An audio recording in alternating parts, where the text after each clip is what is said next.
भए तापनि हुन त सामान्य शीर्षकै हो बुँदा टिपोट सारांश लेखन, तर पनि धेरै जसो विद्यार्थीहरूले अहिले पनि हैन राम्रोसँग बुँदा टिपोट कसरी गर्ने त्यो गर्न नसकेको र अब पहिला चाहिँ के थियो भन्दाखेरि पुरानो पाठ्यक्रम अनुसार चाहिँ तिमीहरूलाई यो अवगत नै छ, मैले भनि पनि सकेको छु कि पहिला चाहिँ अलिक सजिलो थियो।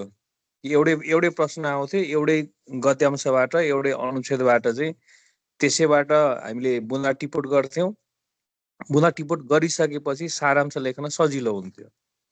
यसमा चाहिँ थोरै अलिकति गाह्रो के गरिदिएको छ भन्दाखेरि एउटा प्रश्न बुँदा टिपोट गर्नुपर्छ एउटा अनुच्छेदबाट र त्यो अनुच्छेद छोडिदिने र अर्को अनुच्छेदबाट हामीले के गर्नुपर्छ सारांश लेखन गर्नुपर्ने हुन्छ। र त्यस कारणले थोरै अलिकति बुँदा टिपोट त भइ नै हाल्छ हैन, र अर्को अनुच्छेदबाट फेरि सारांश लेख्नु परिसकेपछि अलिकति गाह्रो हुन स्वाभाविक पनि हो। र त्यो गाह्रोलाई कसरी सहज तरिकाले कसरी चाहिँ अब प्रश्न नम्बर 14 को बुँदा टिपोट गरिसकेपछि प्रश्न नम्बर 15बाट कसरी अब यो 14 र 15 मा कुनै लेनदेन छैन है। अब एउटै प्रश्नलाई टुक्र्याइदिएको छ र कुनै पनि लेनदेन छैन अहिले भन्नुको अर्थ अब यसमा चाहिँ 14बाट बुँदा टिपोट गर्छौँ, त्यसपछि 15बाट सारांश लेखन चाहिँ कसरी गर्ने भन्ने आज हामी छलफल गर्छौँ। र सबैभन्दा पहिला बुँदा टिपोटको परिचय यानि कि बुँदा टिपोट के हो त, र जसको माइक अनम्युट छ म्युट राख्नुहोस् है, अलिकति आवाज आउँदैछ। र केही जिज्ञासा छ भने अनम्युट गरेर सोध्ने, त्यसपछि म्युट गरेर राख्ने। बुँदा टिपोट भनेको चाहिँ कुनै लामो लेख रचना हैन। अब यहाँ परीक्षामा त कुनै लामो लेख रचना हुँदैन, एउटा अनुच्छेद हुन्छ 100-150 शब्दको हैन। अनि कुनै लामो लेख रचना वा भनाइको सार हैन, भनाइको मुख्य अर्थ खिचेर टिप्नु नै बुँदा टिपोट हो। भन्नुको अर्थ कुनै लामो लेख रचनाको मुख्य त्यसमा भएका मेन कुराहरूलाई टिपोट गर्नु नै बुँदा टिपोट हो। र अभिव्यक्त गरिएका हैन, भनिएका वा लेखिएका सबै कुरा सम्झन कठिन छन् हैन। लामा लेख रचनालाई के अरे सम्झिन कठिन छन्। त्यसैले ती लामा लेख रचनालाई, लामा अनुच्छेदलाई, गद्यांशलाई 2-4वटा बुँदामा हैन त्यस लामो भनाइको सार खिचेपछि हामीलाई स्मरण गर्न, हामीलाई सम्झिन के हुन्छ सहज हुन्छ, सजिलो हुन्छ। आवाज त सुनिरहेको छ हैन? एकजनाले भनौँ त मेरो आवाज सुनिरहेछ? यस सर। अबदेखि म बोल्दै गर्छु, उता तिमीहरू फेरि अघि म्युट भए जस्तो भएको भए हुन्छ। अनि त्यसपछि त्यो हामीलाई सम्झिन सजिलो हुन्छ। अब खासमा चाहिँ बुँदा टिपोट व्यक्तिगत अध्ययनदेखि लिएर अब जस्तै अहिले त तिमीहरू स्कुले जीवनमा छौ हैन, पछि अब ठुल्ठुला क्लासमा पढ्दै गर्दाखेरि थ्योरिकल सब्जेक्टहरूलाई सानो पोइन्ट बनाएर पढ्न, बुँदा बनाएर पढ्न पनि यसले के गर्छ सहयोग गर्छ। र बुँदा टिपोटले व्यक्तिगत अध्ययनदेखि लिएर कुनै घटना हैन समाचार सङ्कलनमा पनि ठुलो योगदान पुर्याएकै हुन्छ। जस्तै पत्रकारहरूले पनि कुनै ठाउँमा गएर रिपोर्टिङ गर्दाखेरि, त्यहाँबाट समाचार सङ्कलन गर्दाखेरि उनीहरूले पनि के गर्ने गर्छन् भन्दाखेरि यही बुँदा टिपोटकै सहायताले मुख्य पोइन्टहरू टिपेर अनि पछि आएर आफ्नो कार्यालयमा आएर त्यसलाई चाहिँ के गर्ने गर्छन्, बढाउने काम गर्छन्, विस्तृत रूपमा विवरण तयार पार्ने काम गर्छन्। भनेपछि यसले चाहिँ ठुल्ठुला रचना, लेख रचना हैन, कुनै घटना, कुनै कहानी हैन, कथा उपन्यासको कुराहरूलाई पनि, कुनै सैद्धान्तिक कुराहरूलाई पनि यसलाई छोटो पारेर अध्ययन गर्न सजिलो पार्छ। र यसले लेखनमा तीव्रता ल्याउन, स्मरण शक्तिमा विकास गर्न र कुनै पनि रचनाको सार खिच्ने क्षमताको वृद्धि गर्न ठुलो योगदान पुर्याइरहेको हुन्छ। यसले चाहिँ प्रत्यक्ष वा अप्रत्यक्ष रूपमा लेखनमा तीव्रता ल्याउन भन्नुको अर्थ हामीले कुनै एउटा मुख्य बुँदा याद गरेर त्यसमा अरू कुरा थप्न हैन सक्ने भयौँ त्यसमा विद्यार्थीको चाहिँ सृजनशीलता, हिजो हामीले सृजनशीलता र कल्पनाशीलताको कुरा कक्षामा पढेका थियौँ हैन। र अर्को कुरा स्मरण शक्तिमा विकास, जस्तै लामो कुनै पनि पाठ याद गर्न सकिँदैन, लामो गद्यांश याद गर्न सकिँदैन, ढिलो याद, मतलब छिटै बिर्सिन्छ भनेपछि छिटो याद गर्न सकिँदैन, छिटै बिर्सिन्छ पनि। त्यसलाई चाहिँ त्यही कुरालाई चाहिँ बुँदागत रूपमा पोइन्टहरू बनाएर बुँदाहरू बनाएर याद गरियो भने के हुन्छ, याद गर्न छिटो पनि हुन्छ। र कुनै पनि रचनाको सार खिच्ने क्षमताको वृद्धि गर्न पनि ठुलो सहयोग पुर्याउँछ। यदि बुँदा टिपोटमा सफलता मिल्यो भने हैन, हामी भन्नुको अर्थ हामीले बुँदा टिपोट गर्न जान्यौँ भने, बुँदा टिपोट सहज तरिकाले सिक्यौँ भने एकातिर लामा लामा पाठहरू पनि छिट्टै आउँदो गर्न सकिन्छ, छिट्टै याद गर्न सकिन्छ भने अर्कातिर ती कुराहरूलाई लामो समयसम्म आफ्नो स्मरण शक्तिमा, आफ्नो मस्तिष्कमा राखिरहन सकिन्छ, सम्झनामा राख्न सकिन्छ। यसको चाहिँ फाइदाको कुरा भनौँ, परिचयको कुरा, यो धेर थोर हामीलाई थाहा भइरहेकै कुरा हो। अब हामी लाग्छौँ अर्को नम्बरतर्फ। अब हामीले खासमा यो नपढेको शीर्षक होइन, विषय होइन, पढिसकेकै कुरा हो। हामीले लगभग कोर्स समाप्त गरिसकेका छौँ। त्यस पनि अब त्यस भए तापनि यसले पनि अझ तिमीहरूलाई चाहिँ थप अभ्यास गर्न प्रोत्साहन मिल्छ, मार्गदर्शन गर्छ भन्ने मैले अपेक्षा लिएको छु। 2 नम्बरमा हेर्नुहोस्, बुँदा टिपोट गर्दा ध्यान दिनुपर्ने कुराहरू। अब क नम्बरमा छ, दिएको अंशलाई राम्ररी भाव बोध नभएसम्म पटक पटक पढ्नुपर्छ। अब भन्नुको अर्थ 100-150 शब्दको एउटा अनुच्छेद दिन्छ, गद्यांश दिन्छ। हामीले के गर्नु पर्यो, त्यो गद्यांशलाई चाहिँ भावबोध नभएसम्म, भन्नुको अर्थ हामी धेरै विद्यार्थीले के गल्ती गर्छन् भन्दाखेरि प्रश्न नम्बर लेखेर उत्तर भनेर लेख्छन्, अनि बुँदाहरू भनेर पुरा अनुच्छेद नपढिकन पहिलो वाक्यदेखि बुँदा टिपोट गर्न सुरु गर्छन्। त्यसो भएपछि के हुन्छ भन्दा सम्पूर्ण त्यो गद्यांशमा भनेको सम्पूर्ण भाव, सम्पूर्ण सार कुरा चाहिँ बुँदामा नसमेट्न सकिन्छ। त्यस कारणले त्यो बुँदा टिपोट सही ढङ्गले नहुन सक्छ। सबभन्दा पहिला के गर्नु पर्यो, त्यो अंशलाई चाहिँ भावबोध नभएसम्म, त्यसको अर्थ, त्यसको आशय नबुझेसम्म चाहिँ पटक पटक पढ्नु पर्यो। त्यसपछि उक्त अनुच्छेदमा मुख्य कुरालाई रेखाङ्कन गर्ने। अब हामीले कुनै एउटा गद्यांश पढिसकेपछि, कुनै एउटा अनुच्छेद पढिसकेपछि त्यसमा भएका मुख्य कुरा के रहेछन् हैन, आफूलाई लागेको मुख्य कुरालाई चाहिँ हामीले के गर्छौँ, के अरे प्रश्नपत्रमै रेखाङ्कन गर्छौँ कि म बुँदा टिपोट गर्दाखेरि यी कुराहरू चाहिँ छोड्दिन भनेर हाइलाइट गरेको हो हैन। त्यसरी चाहिँ रेखाङ्कन गर्नुपर्छ। र ती रेखाङ्कन गरिएका ती रेखाङ्कित अंशबाट, ती पदबाट, ती पदावलीबाट पहिला हामीले महत्त्वपूर्ण बुँदालाई सङ्ख्यात्मक रूपमा टिप्ने हैन, कुन कुराहरू चाहिँ महत्त्वपूर्ण छन् भनेर हामीले टिप्नुपर्छ। र बुँदा टिपोटको क्रियापद प्राय असमापक नै रहने गर्छ र टिपोट वाक्यांशको रूपमा रहनुपर्छ भन्नुको अर्थ यो थाहा भएकै कुरा हो। प्राय असमापक क्रिया भनेको जुन क्रियापदले, क्रियापद चाहिँ क्रियापद हो जुन क्रियापदले वाक्यलाई समापन गर्न सक्दैन हो, त्यस्ता असमापक क्रियालाई हामी पदवर्ग छुट्याउँदाखेरि के भन्छौँ? आयुष गिरी, ल भन्नुहोस् त, आयुष गिरीलाई हेर्दैछु, आउँदैन भने म भनौँला, केही भएन है। जस्तै असमापक क्रियालाई हामी पदवर्ग छुट्याउँदाखेरि त्यसलाई कुन वर्गमा राख्छौँ? ल आयुष गिरी भन त। आउँदैन, आएन। ल अभिनव पण्डित। हजुर। जस्तै असमापक क्रिया भनेको जुन क्रियापदले वाक्यलाई समापन गर्न सक्दैन, क्रियापदको एउटा प्रकार चाहिँ हो, तर वाक्यलाई समापन गर्न सक्दैन, वाक्यलाई एन्डिङ गर्न सक्दैन। त्यसलाई हामी पदवर्गमा केमा राख्छौँ, कुन वर्ग भन्न छुट्याउँछौँ? थाहा छैन, थाहा भएन है। त्यसपछि आदर्शी भण्डारी, भाग्ने काम नगर्नुहोस्, आउँदैन भने निखिल वर्णवाल।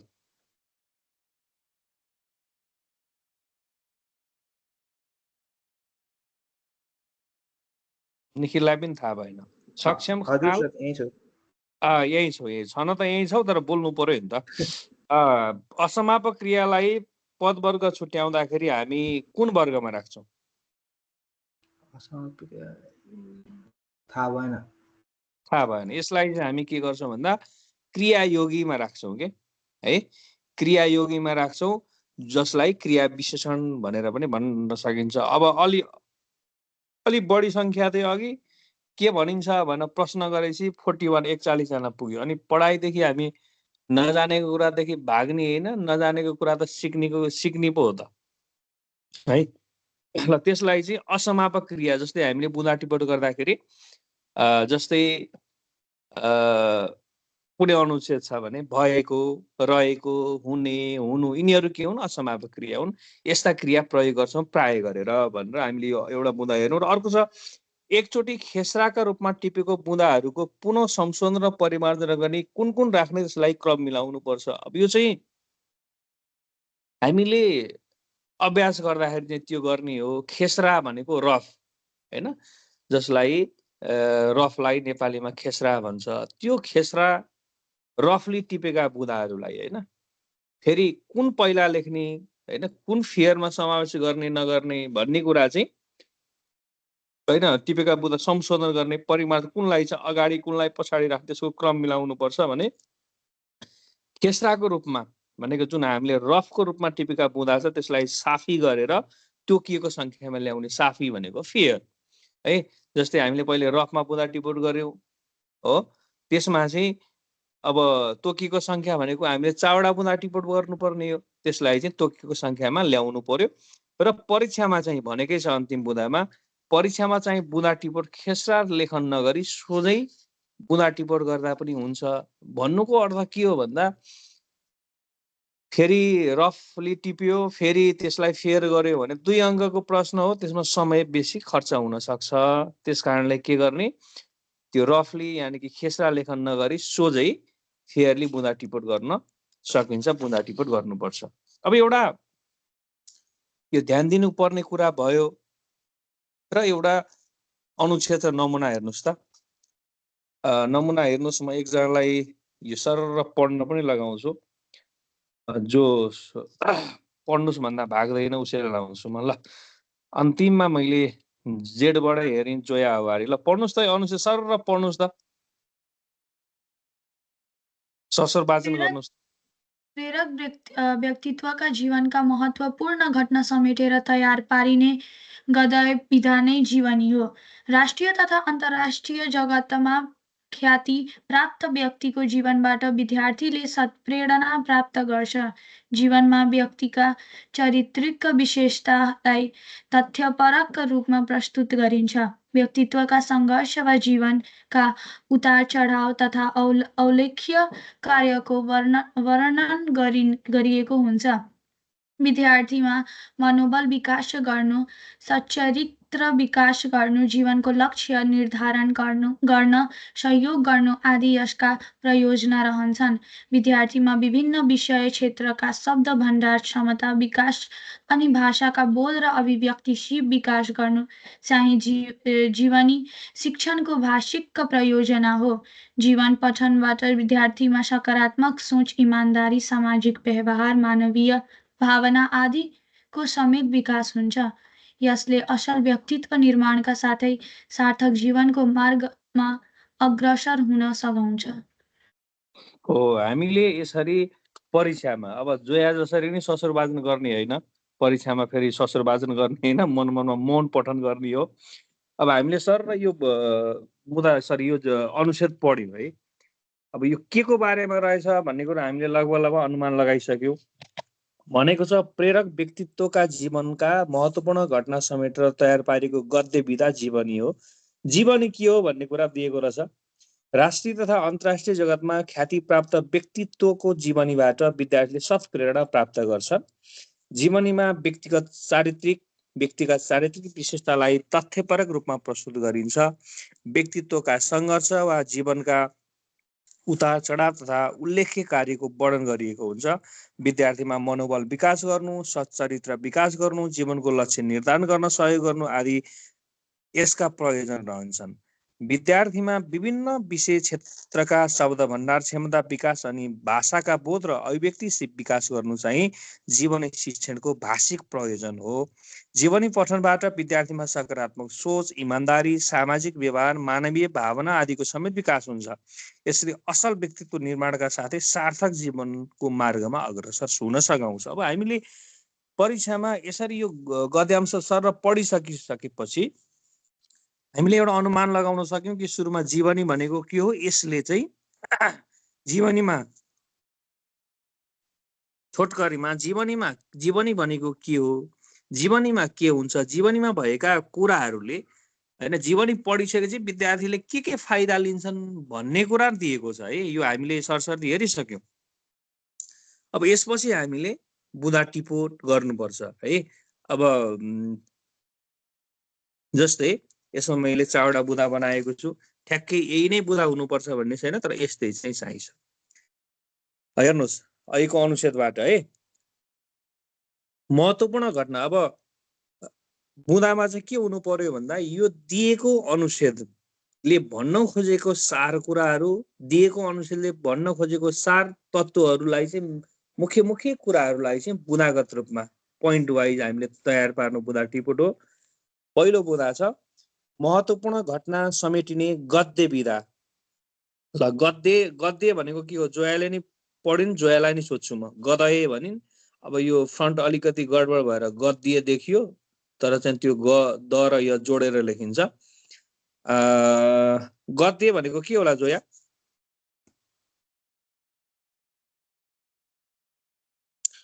ल मैले समीक्षा पाण्डेलाई सोधेँ। ल गद्य विधा भनेको के?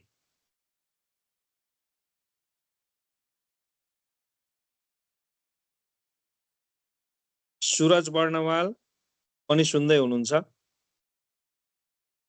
हजुर सर।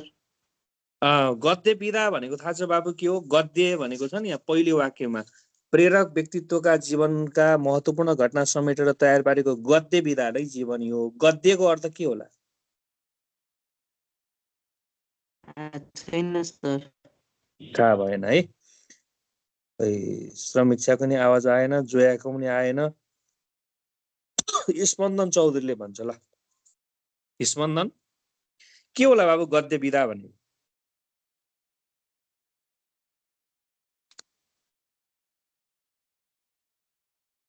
स्पन्दनले सुनेको हो भने चाहिँ उत्तर दिनबाट भाग्ने मान्छे होइन स्पन्दन।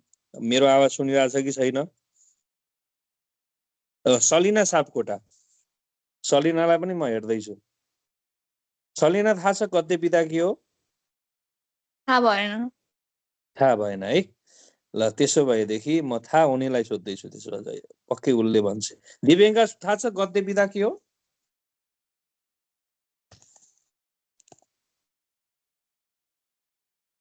दिव्यङ्का चौरसिया आवाज आएन, अनम्युट मात्रै देखि।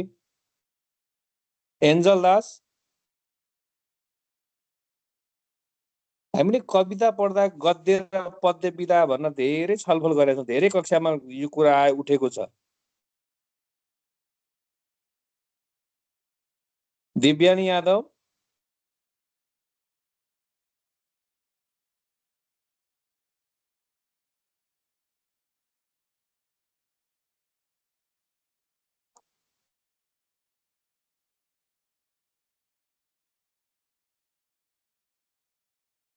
दिव्यानीलाई पनि थाहा भएन।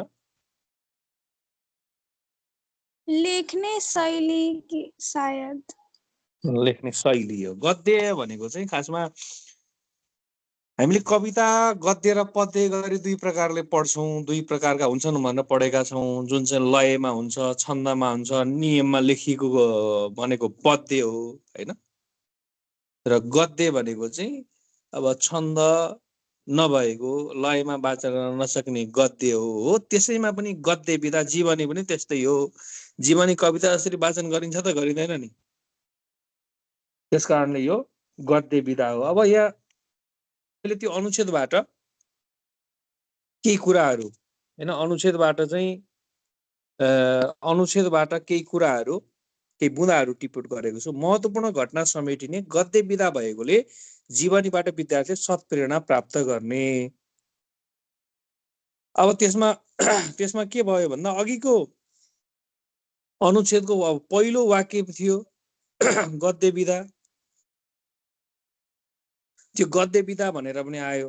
त्यसपछि विद्यार्थीले सत्प्रेरणा, असल प्रेरणा, यस्तो बन्नुपर्छ, राम्रो बन्नुपर्छ भने प्रेरणा प्राप्त गर्ने भनेर चाहिँ दुईटा वाक्य त्यहाँ चाहिँ के भयो, जोडिएर संयोजन भएर मर्ज भएर एउटा बुँदा बन्यो। अर्को छ जीवनीमा व्यक्तिका चारित्रिक विशेषता, उतार चढाव तथा उल्लेख्य कार्यको वर्णन गरिने हैन। अर्कोमा छ विद्यार्थीमा मनोबल विकास, सच्चरित्र विकास, लक्ष्य निर्धारण, जीवनीको प्रयोजन हुने। अन्तिम छ जीवनीबाट शब्द भण्डार, बोध, अभिव्यक्ति सिप, सकारात्मक सोच, इमानदारी, सामाजिक व्यवहार, मानवीय भावना विकास भई व्यक्तित्व निर्माण हो। अब मैले चाहिँ अघि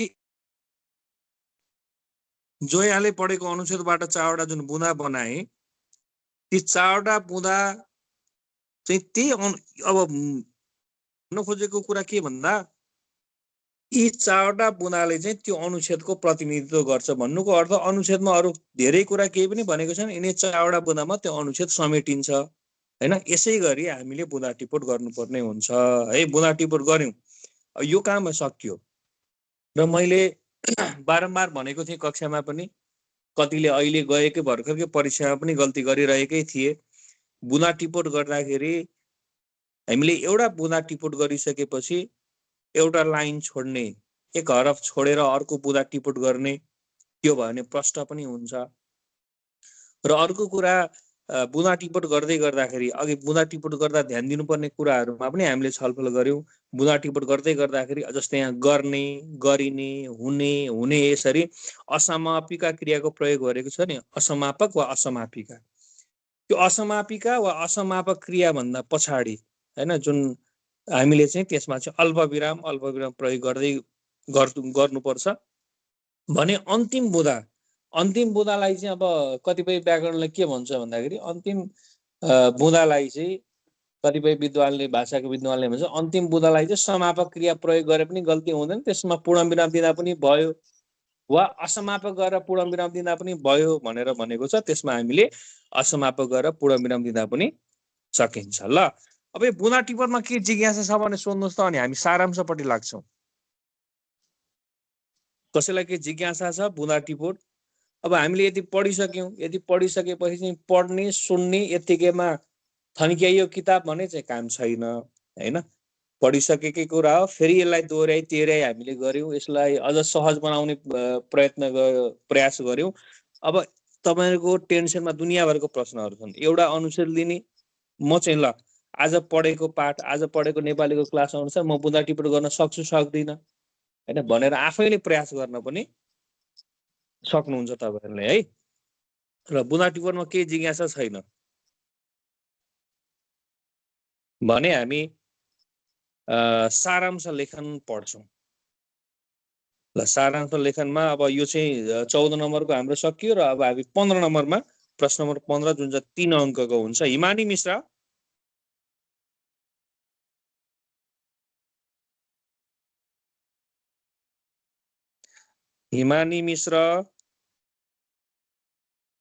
Yes, sir. ल हिमानी एउटा सारांश लेखनको परिचय भन्ने एउटा अनुच्छेद छ, त्यसलाई तपाईँको मुखार वृन्दबाट एकदम सुमधुर स्वरमा ससर वाचन गरेर सुनाइदिनुहोस् त सबै साथीभाइलाई। सारांश लेखन भनेको लामो रचनाका महत्त्वपूर्ण कुरा नछाडी छोटो बनाइ गरिने पूर्ण लेखन हो। यदि यसलाई संक्षेपीकरण पनि भनिन्छ, यसमा अनावश्यक कुरा जति सबै हटाइन्छ र पाठका महत्त्वपूर्ण अंशलाई मात्र राखेर क्रमिक रूपमा पूर्ण लेखन गरिन्छ। पाठको सारांश लेख्ने नै संक्षेपीकरण हो। संक्षेपीकरण पाठको एक खण्ड होइन, छोटो तर खदिलो र पूर्ण लेखन यसमा गरिन्छ। सारांश देखिएको अनुच्छेदको 1/3 लेखिन्छ। 1/3 भनेको 1/3 वा 3 भागको 1 भाग हो। लामो अनुच्छेदमा भएका कुरा यसमा छोटाइने हुनाले यसले विद्यार्थीलाई बुझेर पढ्न र पाठको सार पहिल्याउन प्रेरित गर्छ।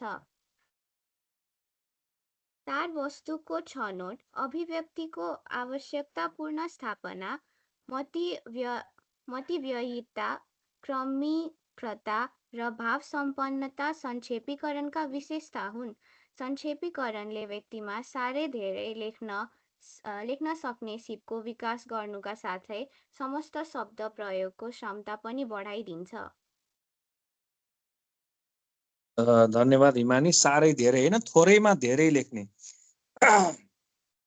भन्नुको अर्थ थोरै कुरामा धेरै कुरा, त्यसको धेरै भाव बोकेको लेख्न सक्ने क्षमताको वृद्धि गर्छ भनेको छ। भर्खरै हिमानीले ससुरवाचन पनि गरिहालिन्। यो चाहिँ एउटा लामो रचनाको महत्त्वपूर्ण, अघि हामीले चाहिँ 4वटा बुँदाको कुरा गऱ्यौँ, लगभग उस्तै नै कुरा हो। लामो रचनाका महत्त्वपूर्ण कुरा नछाडिकन होइन, छोटो बनाएर पुनर्लेखन भनेको रिराइट, फेरि लेख्ने काम हो। यसलाई संक्षेपीकरण पनि भनिन्छ। अर्को शब्दमा भन्नुपर्दा यसमा अनावश्यक कुरा जति सबै हटाइन्छ। जुन प्रश्नमा दिएको हुन्छ अनुच्छेदमा भएका अनावश्यक कुराहरूलाई होइन, उदाहरणलाई, धेरै व्याख्यालाई चाहिँ हटाएर त्यस पाठका त्यो अनुच्छेदका महत्त्वपूर्ण कुराहरूलाई, महत्त्वपूर्ण अंशलाई मात्र राखेर क्रमिक रूपमा भनेको क्रमबद्ध रूपमा, सिरियल वाइज रूपमा चाहिँ फेरि लेख्ने काम गरिन्छ। त्यसलाई चाहिँ फेरि लेख्ने काम गरिन्छ भने पाठको लेखन नै, पाठको सारांश लेखन नै त्यसको संक्षेपीकरण हो। हामीलाई थाहा छ संक्षेपीकरण 1/3 लेख्नुपर्छ।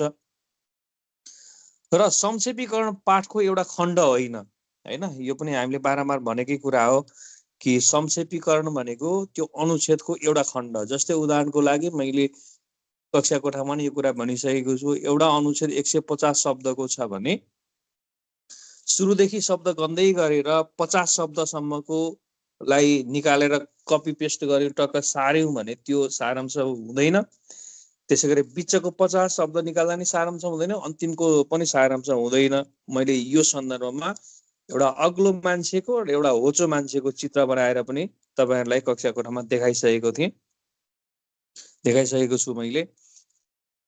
भने 3 भागको 1 भाग हैन, पाठको संक्षेपीकरण भनेको एक खण्ड होइन, तर छोटो, खदिलो र पूर्ण लेखन यसमा गरिन्छ। सारांश दिएको अनुच्छेदको 1/3 लेखिन्छ, अहिले पनि आइसक्यो। 1/3 भनेको 1/3 वा 3 भागको 1 भाग हो। लामो अनुच्छेद भएका कुरा यसमा छुट्याइने हुनाले यसले विद्यार्थीलाई बुझेर पढ्न, पाठको सार बुझ्न, जस्तै हामी कथाको, कविताको हैन, जीवनीको यसको चाहिँ सारांश, समरी जुन भन्छ नि, अब त्यसमा चाहिँ सारांश हामीले बुझेर आफूले पढ्नलाई बनाएको त त्यो 3 भागको 1 भागै हुन्छ भन्ने छैन। तर परीक्षागत हिसाबले जुन 150 शब्दको, 100 शब्दको हैन, नियम 150 शब्दको अनुच्छेद दिएको हुन्छ, त्यसको चाहिँ 3 भागको 1 भाग हामीले गनेरै बनाउनु पर्ने हो। भने त्यसपछि चाहिँ सार वस्तुको छनौट हैन, त्यसपछि अभिव्यक्तिको आवश्यकतापूर्ण स्थापना, मितव्ययिता, क्रमिकता, भाव सम्पन्नता, संक्षेपीकरणका विशेषताहरू हुन्। भन्नुको अर्थ लामो पाठको सार तत्त्व हो। लामो त्यसपछि अभिव्यक्तिको आवश्यकतापूर्ण, जस्तै कुनै पनि अनुच्छेदले भन्न खोजेको कुरा के हो, के अभिव्यक्त गर्न खोजेको हो, त्यो कुरा त्यहाँ उल्लेख हुन्छ। भने भाव सम्पन्न, त्यो अनुच्छेदको भाव, त्यो अनुच्छेदको सार, त्यो अनुच्छेदले भन्न खोजेको कुरा के हो, त्यो चाहिँ संक्षेपीकरणका चाहिँ विशेषताहरू हुन्। संक्षेपीकरणले व्यक्तिमा थोरैमा धेरै लेख्न सक्ने, थोरै कुरामा धेरै कुरा भन्न सक्ने भनिन्छ नि। एउटा तस्बिरले 1000 शब्द बोलिरहेको हुन्छ भनिन्छ नि, त्यस्तै थोरै सारांशले त्यसमा धेरै कुराहरू भनिरहेको, धेरै कुरा अभिव्यक्त गरिरहेको, त्यही नै के हो, संक्षेपीकरण वा सारांश हो। भने समस्त शब्दको प्रयोगको क्षमता पनि बढाइदिन्छ। हामीले प्रश्न नम्बर यो समस्त शब्द निर्माण पनि आउँछ नि परीक्षामा, समस्त शब्द हैन। जस्तै चन्द्रमुखी भन्ने एउटा सानो शब्द भयो, अब अनुच्छेदमा चन्द्रमा जस्तो मुख भए कि गीता विद्यालय गइन् भनेर दिएको होला हैन। त्यसलाई हामीले के गर्न सक्यौं, समस्त शब्द, सिङ्गो शब्द हैन, त्यो वाक्यलाई प्रतिनिधित्व गर्ने एउटा शब्द लिएर पनि हामीले के गर्न सक्छौं, सारांश लेख्न सक्छौं। या बुँदा टिपोटमा नि त्यसले सहयोग पुर्याउँछ।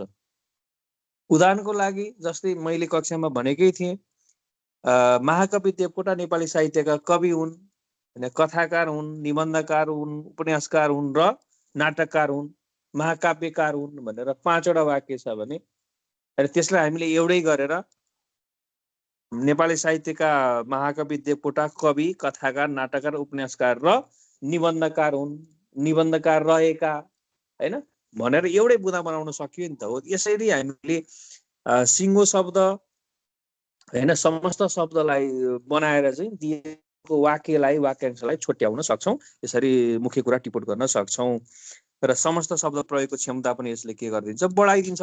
भने अब सारांश लेखनमा चाहिँ हामीले के ध्यान दिनुपर्छ त भन्दा दिएको अंशलाई राम्रोसँग भाव नबुझेसम्म पटक पटक पढ्ने, यो चाहिँ सारांश लेखनकै अभ्यास हो। यो पनि सारांश लेखन गरे जस्तै हामीले गर्ने हो। अंश पहिले बुझ्ने, बुझिसकेपछि मात्रै त्यसको हामीले सार तत्त्व, सार कुरा, भन्न खोजेको कुरा खिच्न सक्छौं, टिपोट गर्न सक्छौं।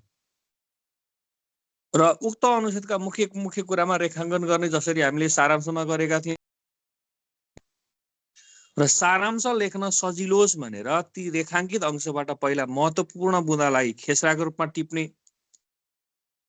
टिप्दा पनि हुन्छ। तर परीक्षामा यो कुरा ध्यान दिनुस् है, यो दोस्रो त्रैमासिक परीक्षा भर्खर जुन सकिएको छ त्यसमा पनि धेरैले 15 नम्बरमा पनि बुँदा टिपोट गरेर सारांश लेखन गरेको पाइयो हैन। तर भ्याइन्छ, समय छ भने बुँदा टिपोट गरेरै सारांश लेख्दा सारांश लेख्न सजिलो त हुन्छ। तर त्यो सारांश लेखनको छुट्टै नम्बर पाइँदैन। सारांश लेखन बुँदा टिपोट गरेर लेख्दाखेरि पनि हुन्छ, तर अब सिधै सारांश लेखन गर्दा पनि, तर बुँदा टिपोटको छुट्टै नम्बर पाइँदैन। अब अहिले गएको परीक्षामा पनि धेरैले 4 वटा बुँदा टिपोट गरेर फेरि सारांश लेखेको पाइयो।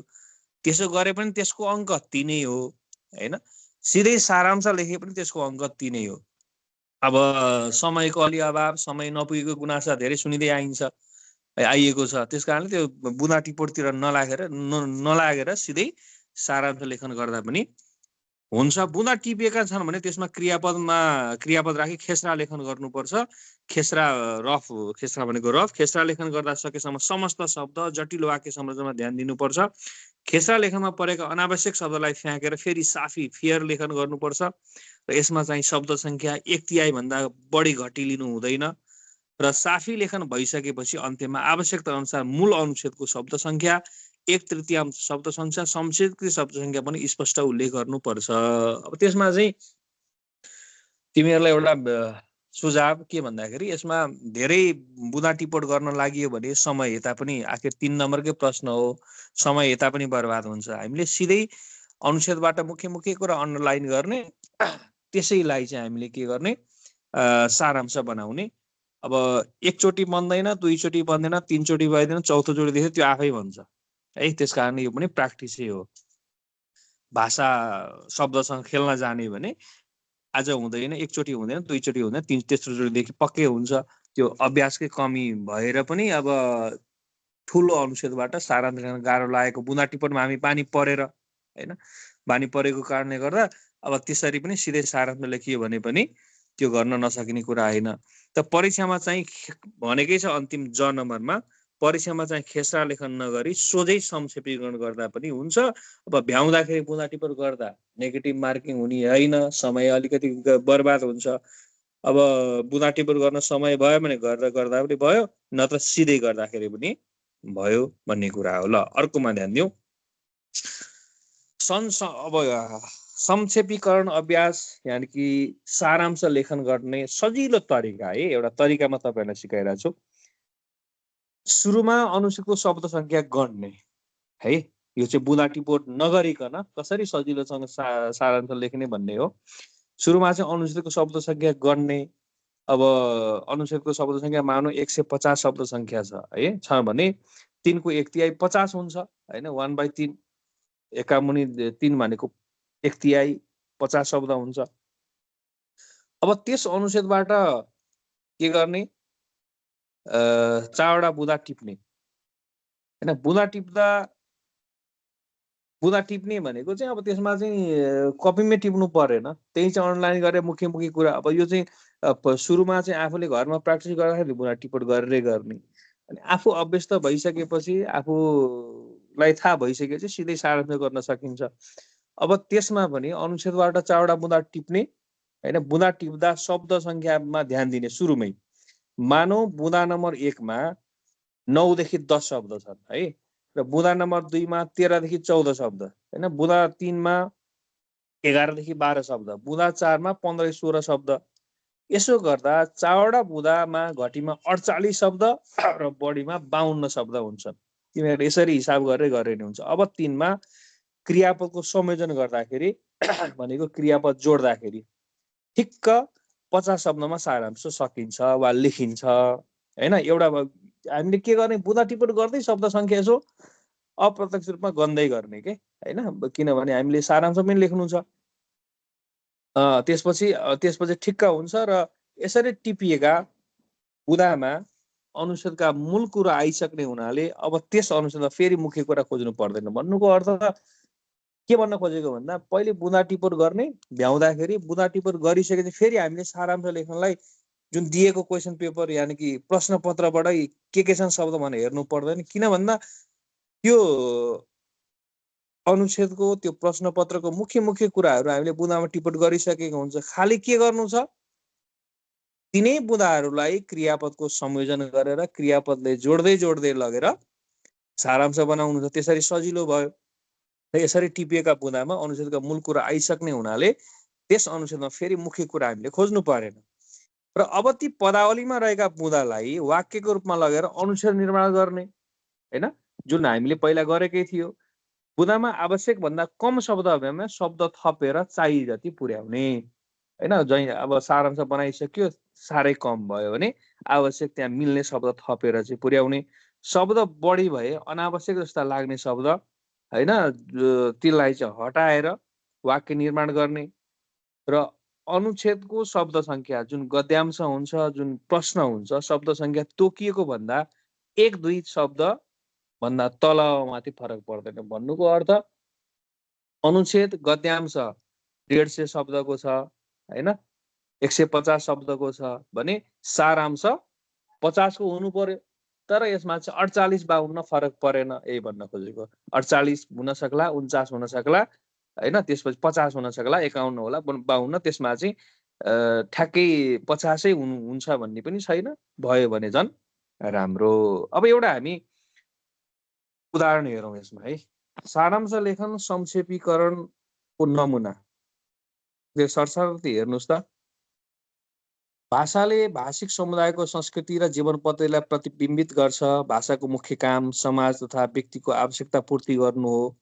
नेपाली भाषा प्रखर अभिव्यक्ति क्षमता अनि अत्याधुनिक आविष्कारका साथै विविध भाषामा प्रयोग भइसकेका नयाँ शब्दलाई आत्मसात गर्ने र सहज रूपमा पछाउने क्षमता पनि छ। देशको भाषिक मौलिकताको रक्षा राष्ट्रको अस्मितासँग नै गाँसिएको हुन्छ। मौलिक नेपाली शब्दले भाव सम्प्रेषण गर्न सक्ने अवस्था रहेसम्म सजिलाका लागि अरू भाषाका शब्द प्रयोग नगर्ने प्रतिबद्धता यसका वक्तामा हुनुपर्छ। अन्यथा भाषिक प्रयोगका हिसाबले नेपाली भाषाको मौलिकता विलीन हुँदै जाने र मिश्रित भाषाको रूपमा नेपाली भाषा रूपान्तरण हुने अवस्था आउन सक्छ। नेपाली पत्रकारितामा भाषिक प्रयोग नेपालको मौलिक पहिचानसँग गाँसिएको सवाल हो। यसका निम्ति भाषिक आत्मनिर्भरतातिर पनि हाम्रा सोच र प्रयास अगाडि बढ्नुपर्छ भन्ने एउटा अनुच्छेद छ। यसको शब्द सङ्ख्या 115 छ र 1/3 चाहिँ 38 बनाउनु पर्ने हो। 38 भएको छ। अब शीर्षक लेख्यो भाषा संक्षेपीकरण वा सारांश। भाषाको काम संस्कृति र जीवन पद्धतिको प्रतिबिम्बन र व्यक्तिको आवश्यकता पूर्ति हो। नेपाली भाषामा नयाँ शब्दलाई आत्मसात गर्ने अभिव्यक्ति क्षमता रहेको छ। राष्ट्रको अस्मिता र मौलिक पहिचानसँग गाँसिएको भाषाको रक्षा शब्द प्रयोग गर्ने प्रतिबद्धता र यसको आत्मनिर्भरताबाट पुरा हुन्छ भनेको यो अनुच्छेदको संक्षेपीकरण। यो सारांशको सरी यो अनुच्छेदको चाहिँ सारांश भन्नुको यसको सार कुरा चाहिँ हामीले यसमा 3 भागको 1 भाग गर्यौं। तिमीहरूले पनि परीक्षामा पनि यसै गरी गर्ने है। ल आज अब बुँदा टिपोट र सारांश लेखनको बारेमा हामीले छलफल गर्यौं हो। अब तिमीहरूले पनि के गर्ने भन्दा यी पढेका कुराहरूलाई सारांश लेखन बुँदा टिपोटको अभ्यासका प्रश्नहरू टन्नै छन् है। ती प्रश्नपत्र लिने आफूले घरमा यो 2-3 दिन छुट्टी छ प्र्याक्टिस गर्ने। त्यसपछि आइतबार स्कुल खुल्छ, आइतबार चाहिँ ल्याएर मलाई देखाउने हो। त्यसमा भयो भएन के थपघट गर्यो, के थपघट गर्नुपर्ने कुरा त्यसमा म सहजीकरण है त।